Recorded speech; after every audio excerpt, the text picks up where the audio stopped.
Good morning everyone. Final బేగంలోని 6th semester సంబంధించి management అకౌంటింగ్లో రేషియో అనాలిసిస్ గురించి మనం డిస్కషన్ చేసుకుందాం. సో రేషియో అనాలిసిస్ సంబంధించి మనకి ప్రీవియస్లో చూస్తే కనుక బ్యాలెన్స్ షీట్ ఇచ్చి దాని ద్వారా కొన్ని రేషియోస్ అనేది లెక్క కట్టమన్నాడు. అయితే ప్రజెంట్ లెక్కలు వచ్చేసరికి మనకి trading and profit loss account అనేది ఇచ్చి కొన్ని రేషియోస్ అనేది ఇవ్వడం జరిగింది. సో ఆ రేషియోస్ అనేది మనం దీన్ని బేస్ చేసుకుని అనేది మనం లెక్క అనేది చేయాలి. ఓకేనా? సో మనకు సంబంధించి ప్రాఫిట్ అండ్ లాస్ అకౌంట్, అదే trading and profit and loss account సంబంధించి చూసుకుంటే కనుక మనకి ఈ విధంగా అనేది ఉంది. సో డిసెంబర్ 31, 2017తో డిసెంబర్ 31, 2017తో అంతమయ్యే సంవత్సరానికి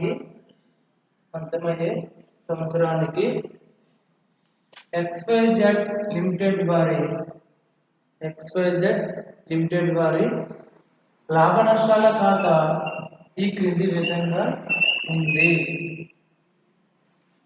డిసెంబర్ 31, 2017తో అంతమయ్యే సంవత్సరానికి XYZ లిమిటెడ్ వారి లాభ నష్టాల ఖాతా ఈ క్రింది విధంగా ఉంది.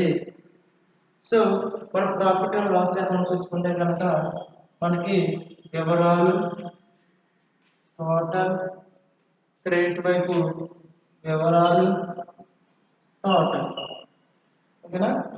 వివరాలు, టోటల్, డెబిట్ సైడ్ ఇవ్వడం జరిగింది. క్రెడిట్ వైపు వివరాలు, టోటల్ అనేది ఇవ్వడం జరిగింది. సో మనకి డెబిట్ వైపు చూసుకుంటే కనుక మనకి ఏ ఐటమ్స్ ఇచ్చాడంటే 2 ప్రారంభ సరుకు, 2 కొనుగోలు, 2 వేతనాలు. సో స్థూల లాభం ఎలా వచ్చిందంటే ఆ క్రెడిట్ లో వచ్చి డెబిట్ లో అనేది తీసేస్తే కనుక స్థూల లాభం అనేది వస్తుంది. సో 2 ప్రారంభ సరుకు ఎంత వచ్చి మనకి 1 lakh రూపీస్ అనేది ప్రారంభ సరుకు అనేది ఇవ్వడం జరిగింది. సో 2 ప్రారంభపు సరుకు ఎంతమ్మా 1 lakh రూపీస్, 2 ప్రారంభ సరుకు. అలాగే 2 కొనుగోలు, 2 పర్చేస్ ఎంత ఇచ్చాడు మనకి, ఎంత ఇచ్చాడు 3,50,000 అనేది ఇవ్వడం జరిగింది. పర్చేస్ ఎంత 3,50,000. 2 పర్చేస్ అకౌంట్ ఎంతమో 3,50,000 అనేది ఇవ్వడం జరిగింది. అలాగే 2 వేతనాలు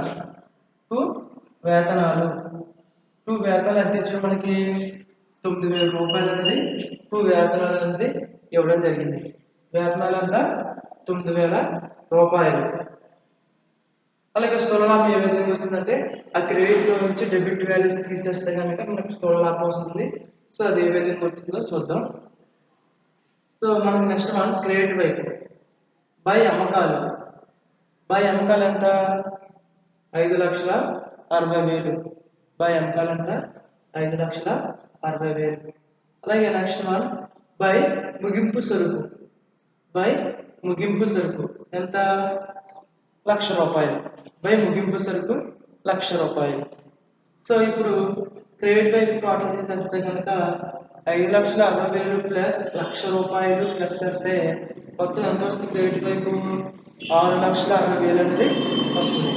6,60,000 వస్తుంది. సో ఇప్పుడు స్థూల లాభం ఏ విధంగా వస్తే కనుక ఈ 6,60,000 నుంచి ఈ 1,00,000 అలాగే ఈ 3,50,000 అలాగే 9,000 తీసేస్తే కనుక మనకి 2 స్థూల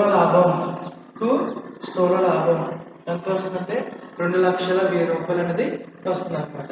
2 స్థూల లాభం ఎంత వస్తుంది? 2,10,000 రూపాయలు అనేది వస్తుంది అనమాట. సో ఈ స్థూల లాభం మనం ఏం చేసామంటే క్రెడిట్ వైపుకి అంటే లాభాంశాల అనేది మళ్ళించాము. సో బై స్థూల లాభం. సో మనకి లాభం వచ్చింది కాబట్టి క్రెడిట్ వైపు నేర్చుకున్నాం. అదే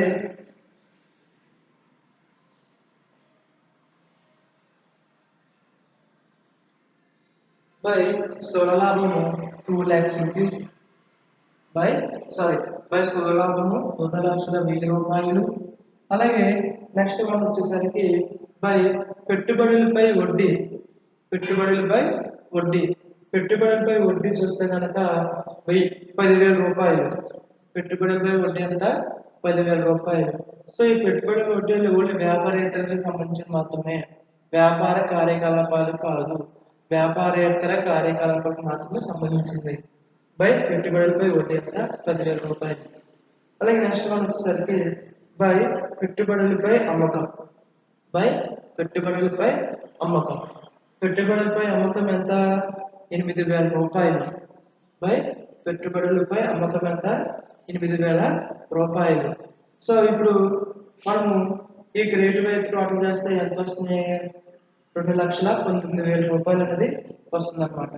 అంటే 2,01,000 రూపాయలు ప్లస్ 10,000 ప్లస్ 8,000 చేస్తే మొత్తం ఎంత వస్తుంది? గ్రేడ్ వైపు 2,19,000 అనేది వస్తుంది అనమాట. ఇప్పుడు 2 యాజమాన్యపు ఖర్చులు. 2 యాజమాన్యపు ఖర్చులు ఎంత? 20,000 రూపాయలు. యాజమాన్యపు ఖర్చులు ఎంత? 20,000 రూపాయలు. అలాగే 2 అమ్మకం పంపిణీ ఖర్చులు ఎంత? 89,000. ఎంతమ్మా? 89,000 అనేది ఇవ్వడం జరిగింది. అలాగే నెక్స్ట్ వన్ 2 నిర్వహణేతర ఖర్చులు ఎంత? 30,000. ఎంతమ్మా? 30,000. అలాగే ఇప్పుడు ఈ 2,19,000 నుంచి ఈ 20,000, ఈ 89,000, 30,000 తీసేస్తే కనుక 2 నికర లాభం ఎంత వస్తుందంటే 80,000. ఓకేనా? 2 నికర లాభం ఎంత? 80,000. ఈ విధంగా మనకి trading and profit and loss account అనేది ఈ విధంగా అనేది ఇవ్వడం జరిగింది. దీన్ని బేస్ చేసుకుని మనము కొన్ని రేషియోస్ అనేది కాల్కులేట్ చేయాలి. సో వాడు ఇచ్చిన లెక్క ప్రకారం వాడిచ్చిన రేషియోస్ చూసుకుంటే కనుక ఏ రేషియోస్ లెక్క కట్టమన్నాడంటే ఫస్ట్ వన్ వచ్చేసరికి స్థూల లాభ నిష్పత్తి.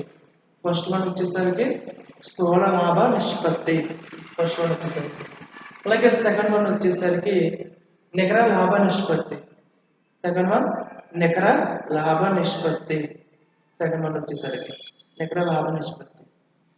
వన్ వచ్చేసరికి నిర్వహణ నిష్పత్తి.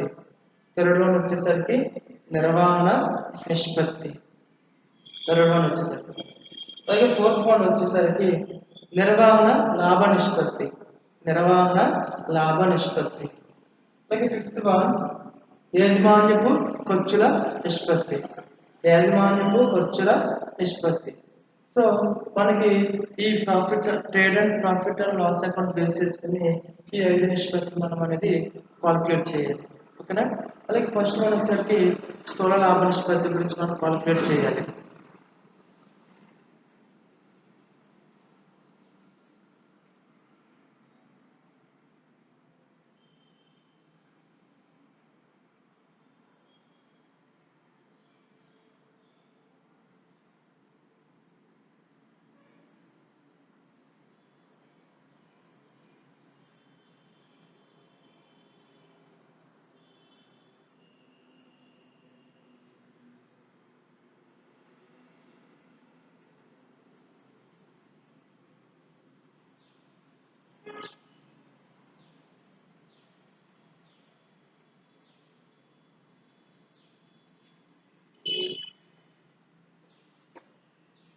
ఫస్ట్ వచ్చేసరికి స్థూల లాభ నిష్పత్తి అనేది మనం కాల్కులేట్ చేయాలి.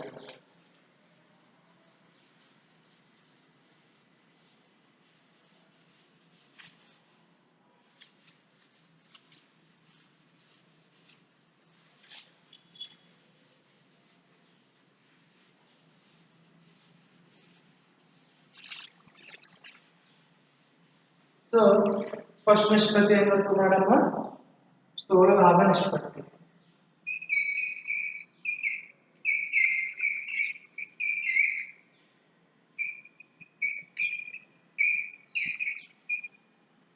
ఫస్ట్ వన్ వచ్చేసరికి స్థూల లాభ నిష్పత్తి కట్టాలి.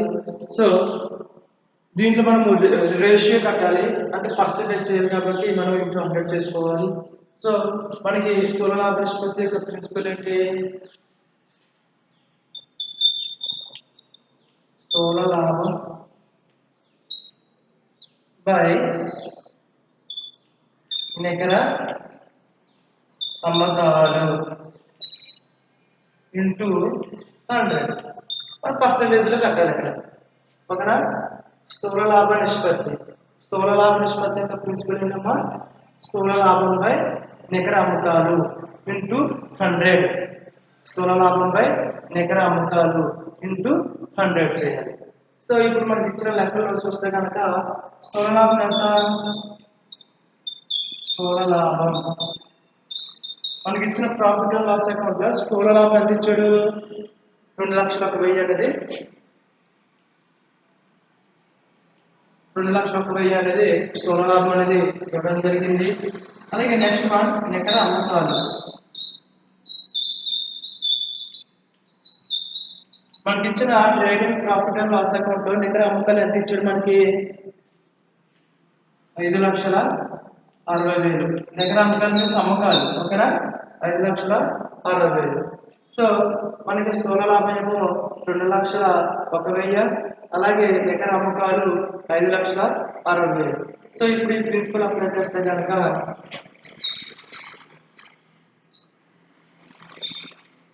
స్థూల లాభం ఈజ్ ఈక్వల్ టు స్థూల లాభ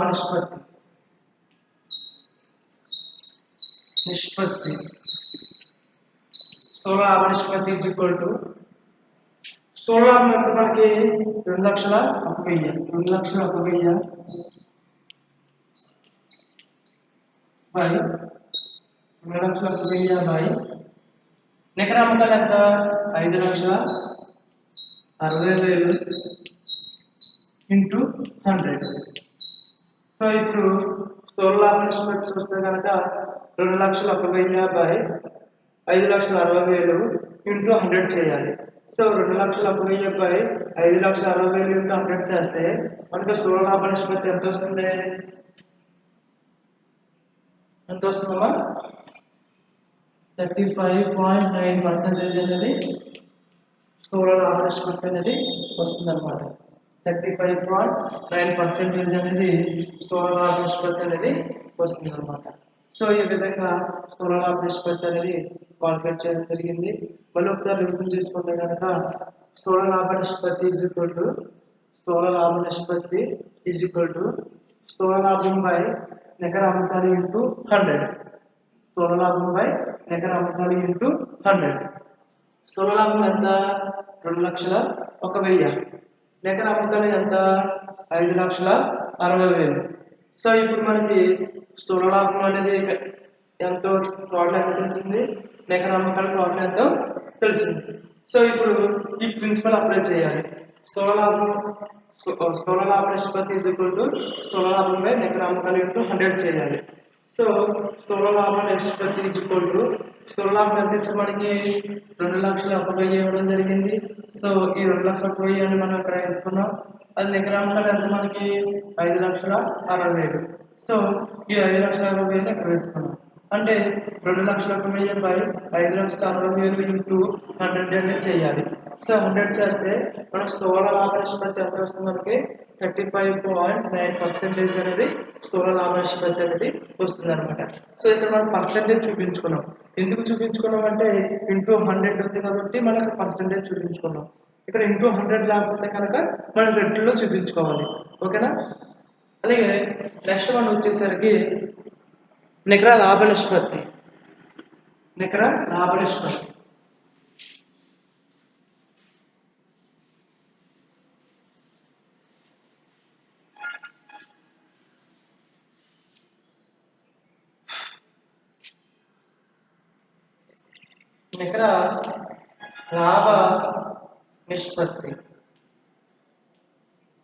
సో నికర లాభ నిష్పత్తి యొక్క ప్రిన్సిపల్ ఏంటి మనకి?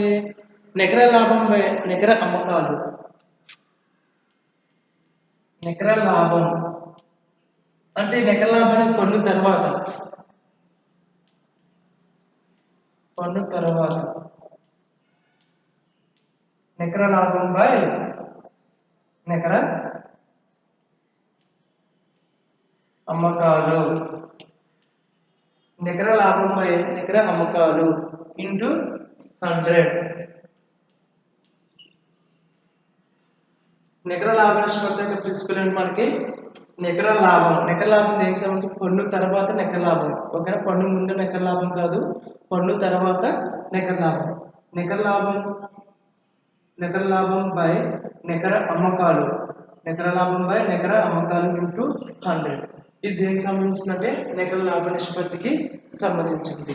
సో ఇప్పుడు మనకి ఇచ్చిన లెక్కలో నికర లాభం ఎంత? పన్ను తర్వాత నికర లాభం ఎంత వచ్చింది? నికర లాభం మనకి 80,000 అనేది రావడం జరిగింది. అలాగే నెక్స్ట్ వన్ నికర అమ్మకాలు. సో నికర అమ్మకాలు ఎంత? మనకి ఇచ్చిన లెక్క ప్రకారం 5,60,000. 5,60,000. నికర లాభం ఎంత వచ్చింది మనకి? 80,000. అలాగే నికర అమ్మకాలు ఎంత? 5,60,000. సో ఇప్పుడు మనం ఈ ప్రిన్సిపల్ అనేది అప్లై చేయాలి. అంటే నికర లాభ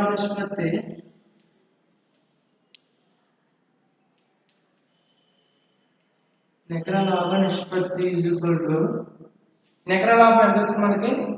80,000. 80,000 బై నికర అమ్మకాలు ఎంత? 5,60,000. 5,60,000 ఇంటూ 100. నికర లాభ నిష్పత్తి is equal to 80,000 by 5,60,000 into 100 చేస్తే మనకి నికర లాభ నిష్పత్తి ఎంత వస్తుంది? నికర లాభ నిష్పత్తి ఎంత వస్తుంది? 14.3% అనేది 14.3% అనేది నికర లాభ నిష్పత్తి అనేది వస్తుంది అనమాట. ఒకసారి మనం రివిజన్ తీసుకుంటే కనుక మళ్ళీ దీన్ని నికర లాభ నిష్పత్తి ఈజ్ ఈక్వల్ టు నికర లాభం అంటే పన్ను తర్వాత నికర లాభం బై నికర అమ్మకాలు ఇంటూ 100. ఇది మనకి నికర లాభ నిష్పత్తి యొక్క ప్రిన్సిపల్. సో మనం దీంట్లో నికర లాభం అనేది తెలుసుకోవాలి, నికర లాభం ఎంతో తెలుసుకోవాలి, అలాగే నికర అమ్మకాలు ఎంత ఉన్నాయో తెలుసుకోవాలి. సో మనకి ఇచ్చిన trade and profit and loss account లో నికర లాభం చూస్తే కనుక నికర లాభం మనకి 80,000 అనేది నికర లాభం అనేది ఉంది. అలాగే నికర అమ్మకాలు trade and profit and loss account లో చూస్తే కనుక మనకి నికర అమ్మకాలు ఎంత ఉన్నాయంటే 5,60,000 అనేది నికర అమ్మకాలు అనేవి ఉన్నాయి. ఇప్పుడు మనకి నికర లాభం అనేది ఎంత ఉందో తెలిసింది, అలాగే నికర అమ్మకాలు ఎంత ఉన్నాయో తెలిసింది. సో ఇప్పుడు మనం నికర లాభ నిష్పత్తి యొక్క ప్రిన్సిపల్ అనేది అప్లై చేయాలి. నికర లాభ నిష్పత్తి యొక్క ప్రిన్సిపల్ అప్లై చేస్తే కనుక మనకి నికర లాభం ఎంత? 80,000 బై 5,60,000 అంటే నికర లాభం బై నికర అమ్మకాలు చేస్తే కనుక ఇంటూ 100 చేస్తే కనుక మనకి నికర లాభ నిష్పత్తి ఎంత వచ్చింది? 14.3% అనేది నికర లాభ నిష్పత్తి అనేది వచ్చిందన్నమాట. సో ఈ విధంగా నికర లాభ నిష్పత్తి ఈ విధంగా అనేది కాల్కులేట్ చేస్తారు.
అలాగే నెక్స్ట్ వన్ వచ్చేసరికి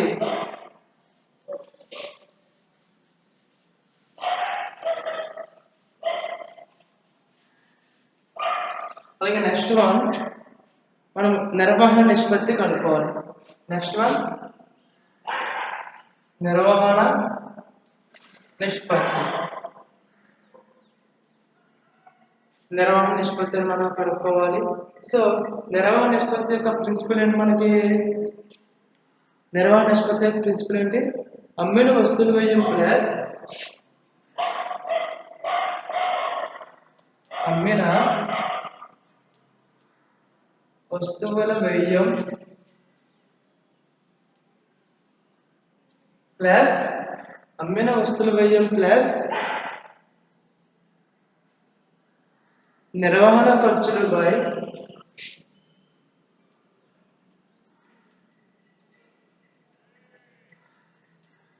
నిర్వహణ ఖర్చులు బై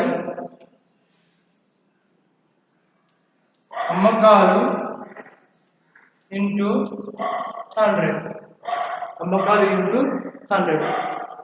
మనకి నిర్వహణ నిష్పత్తి యొక్క ప్రిన్సిపల్ ఏంటి? మనకి నిర్వహణ నిష్పత్తి యొక్క ప్రిన్సిపల్ ఏంటమ్మా? అమ్మిన వస్తువుల వ్యయం ప్లస్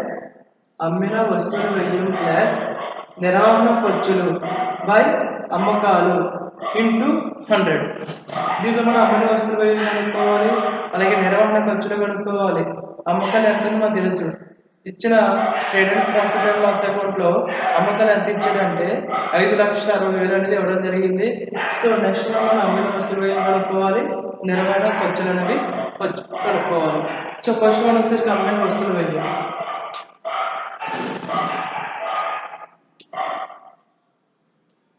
అమ్మిన వస్తువుల వ్యయం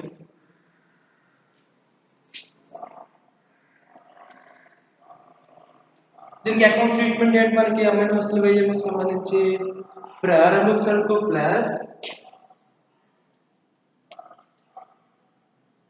ప్రారంభపు సరుకు ప్లస్ కొనుగోలు ప్లస్ వేతనాలు మైనస్ ముగింపు సరుకు. అంటే మనకి అమ్మిన వస్తువుల వ్యయం యొక్క ప్రిన్సిపల్ ఏంటి? మనకి అమ్మిన వస్తువుల వ్యయం ప్లస్ కొనుగోలు ప్లస్ వేతనాలు మైనస్ ముగింపు సరుకు. సో ఇప్పుడు మనకి అమ్మిన వస్తువులు ఏమనుకోవాలంటే ఫస్ట్ మనము ప్రారంభ సరుకు తెలుసుకోవాలి. మనకి ఇచ్చిన ట్రేడ్ అండ్ ప్రాఫిట్ అండ్ లాస్ అకౌంట్లో ప్రారంభ సరుకు ఎంత ఉంది? మనకి 1,00,000 రూపీస్ అనేది ప్రారంభ సరుకు ఉంది. 1,00,000 ప్లస్ అలాగే కొనుగోలు ఎంత ఇచ్చాడు? మనకి ట్రేడ్ అండ్ ప్రాఫిట్ అండ్ లాస్ అకౌంట్లో 3,50,000 ప్లస్ అలాగే వేతనాలు వచ్చాడు మనకి. సో వేతనాలు కూడా ఇచ్చాడు. ఈ ట్రేడ్ అండ్ ప్రాఫిట్ అండ్ లాస్ అకౌంట్లో వేతనాలు ఎంత ఇచ్చాడు? 9,000 మైనస్ అలాగే ముగింపు సరుకు ఎంత ఇచ్చాడు మనకి? 1,00,000 రూపీస్. ముగింపు సరుకు ఎంత? 1,00,000 రూపీస్ అనేది ఇవ్వడం జరిగింది. ఇప్పుడు 1,00,000 ప్లస్ 3,50,000 ప్లస్ 9,000 చేసి ఆ 1,00,000 అనేది తీసివేయాలి. సో ఇప్పుడు మొత్తం 1,00,000 ప్లస్ 3,50,000 ఎంత వస్తుంది?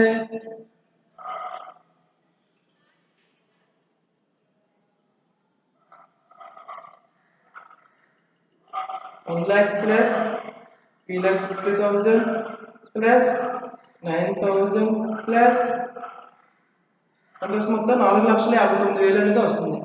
ఎంత వస్తుంది? 4,59,000 అనేది వస్తుంది. మైనస్ 1,00,000 సో ఇప్పుడు ఈ 4,59,000 నుంచి 1,00,000 అనేది తీసివేయాలి. తీసివేస్తే ఎంత వస్తుంది? 3,59,000 అనేది వస్తుంది. 3,59,000 అనేది వస్తుంది. సో అమ్మిన వస్తువుల వ్యయం ఎంత వస్తుంది మనకి 3,50,000. ఓకేనా, ఇది అమ్మిన వస్తువుల వ్యయం. సో నెక్స్ట్ రోజు చూస్తే కనుక మనము నిర్వహణ ఖర్చు కనుక్కోవాలి. నిర్వహణ ఖర్చులు, నిర్వహణ ఖర్చులు. సో మనకి నిర్వహణ ఖర్చుల యొక్క ప్రిన్సిపల్ ఏంటి? మనకి నిర్వహణ ఖర్చుల యొక్క ప్రిన్సిపల్ ఏంటమ్మా? యాజమాన్యపు ఖర్చులు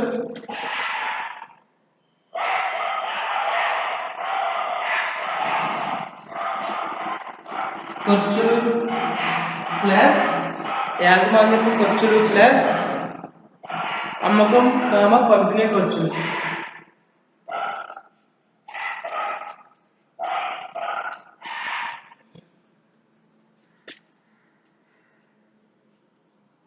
అమ్మకం పంపిణీ ఖర్చులు.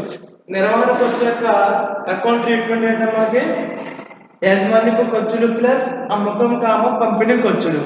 సో మనకి ఇచ్చిన లెక్కలో యాజమాన్యపు ఖర్చులు అనేది చూసుకోవాలి. ఇచ్చిన లెక్కలో యాజమాన్య ఖర్చులు ఎంత ఇచ్చి మనకి 20,000 అనేది యాజమాన్యపు ఖర్చులు అనేది ఇవ్వడం జరిగింది. ప్లస్ అమ్మకం పంపిణీ ఖర్చులు ఎంత ఇచ్చారు మనకి 89,000 అనేది ఇవ్వడం జరిగింది. 89,000 అనేది ఇవ్వడం జరిగింది. సో మొత్తం టోటల్ చేస్తే ఎంత వస్తుంది మనకి? 1,09,000 అనేది వస్తుంది. 1,09,000. సో ఈ విధంగా నిర్వహణ ఖర్చులు అనేది కాల్కులేట్ చేస్తారు. ఒకసారి రివ్యూ చేసుకుంటే కనుక నిర్వహణ నిష్పత్తి = అమ్మిన వస్తువుల వ్యయం ప్లస్ నిర్వహణ ఖర్చులు బై అమ్మకాలు ఇంటూ 100. అమ్మకాలు ఇంటూ 100 చేస్తే మనకి నిర్వహణ నిష్పత్తి అనేది వస్తుంది. సో మనకి దీంట్లో అమ్మిన వస్తువుల వ్యయం కనుక్కోవాలి, అలాగే నిర్వహణ ఖర్చులు అనేది కనుక్కోవాలి. అమ్మకాలు ఎంత మనకు తెలిసిందే 5,60,000.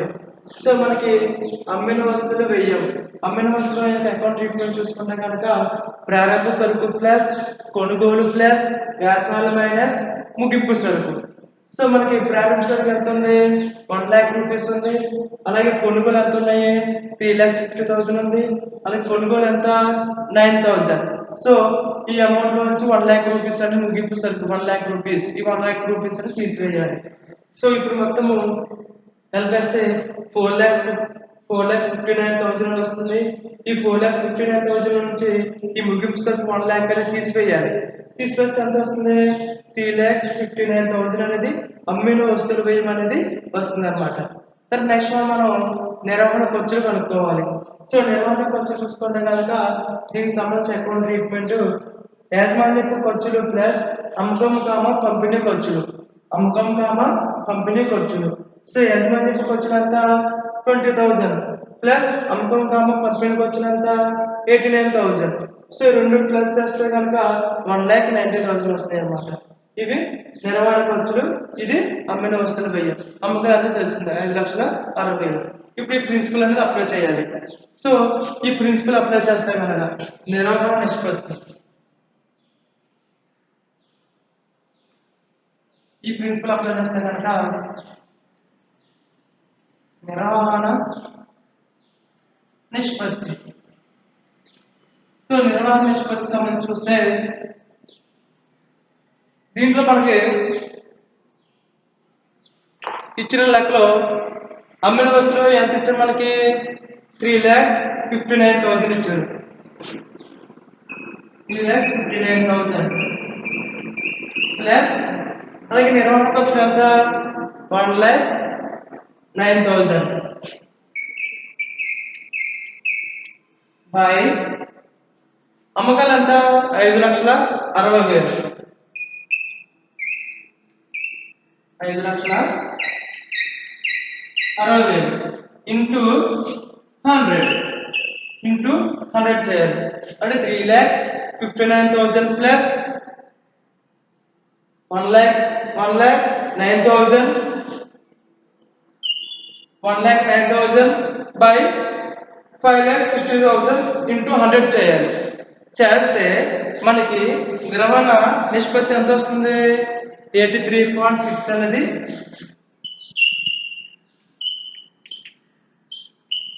83.6% అనేది వస్తుంది అనమాట. ఓకేనా? ఇది నిర్వహణ నిష్పత్తి యొక్క పర్సెంటేజ్ ఎంత 83.6 అనేది వస్తుంది అనమాట. అలాగే నెక్స్ట్ వన్ నిర్వహణ లాభ నిష్పత్తి. నిర్వహణ లాభ నిష్పత్తి.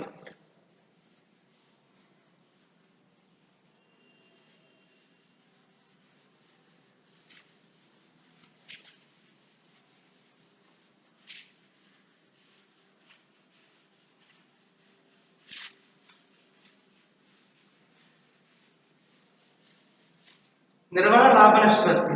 సో ఇప్పుడు నిర్వహణ లాభ నిష్పత్తి కట్టుకోవాలి.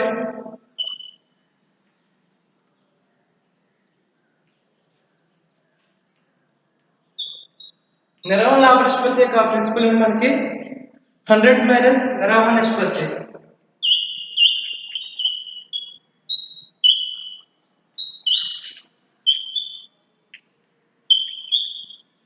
సో మనకి ఇప్పుడు ఈ 100 లో నుంచి నిర్వహణ నిష్పత్తి తీసివేయాలి.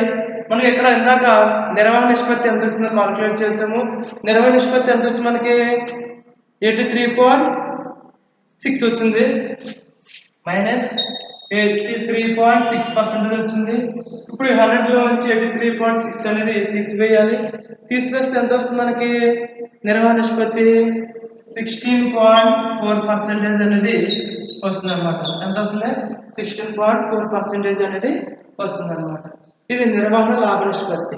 అలాగే నెక్స్ట్ వన్ యాజమాన్యపు ఖర్చుల నిష్పత్తి. యాజమాన్యపు ఖర్చుల నిష్పత్తి. సో యాజమాన్యపు ఖర్చుల నిష్పత్తి యొక్క ప్రిన్సిపల్ ఏంటి మనకి యాజమాన్యపు ఖర్చులు బై అమ్మకాలు ఇంటూ 100. యాజమాన్యపు ఖర్చులు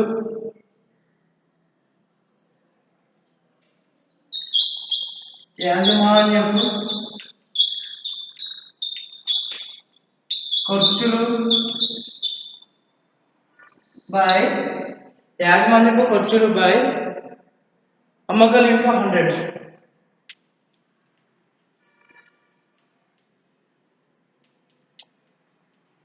మన ట్రేడ్ అండ్ ప్రాఫిట్ అకౌంట్లో యాజమాన్యపు ఖర్చులు ఎంత 20,000. 20,000 బై అమ్మకాలు ఎంత 5,60,000 ఇంటూ 100.